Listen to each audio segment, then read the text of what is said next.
Pelang jelas. Jelas pelango, Manok. Sprint kamu, Manok. Kamu siapa? Aku masyarakat. Kalau sprint ada Mana dia? Sprint kamu, Manok. Viral razia polisi di tikungan diprotes warga, seorang pria minta tunjukkan surat perintah. Tengah beredar video yang memperlihatkan aksi protes seorang pria terhadap kegiatan razia polisi viral di media sosial. Berdasarkan keterangan, peristiwa tersebut disebut terjadi di wilayah Empat Lawang, Sumatera Selatan. Video tersebut viral usai diunggah oleh akun Facebook Devi Ardiansyah Arfi pada Selasa, 10 Februari 2026, dan diunggah ulang akun Instagram Fedgramindo dengan cepat menarik perhatian warganet.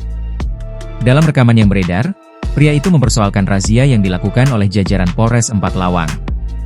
Menurut keterangan dalam unggahan, razia disebut kerap dilakukan di tikungan jalan.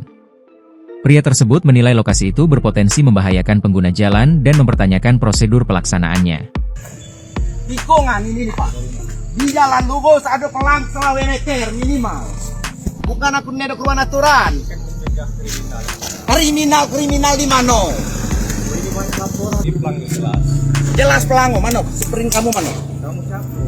Aku masyarakat. Kalau sprint ada Mana dia? Sprint kamu, Manok.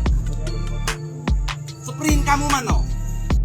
Dalam video, pria itu juga meminta petugas menunjukkan surat perintah razia atau sprint razia sebagai bukti bahwa kegiatan tersebut resmi dan sesuai aturan. Terlihat di lokasi sejumlah aparat kepolisian, termasuk anggota Provos hingga Babin Kamtibmas, yang tengah menjalankan razia. Hingga saat ini, pihak Polres Empat Lawang belum memberikan tanggapan resmi terkait video viral tersebut. Download Tribun X sekarang, menghadirkan lokal menjadi Indonesia.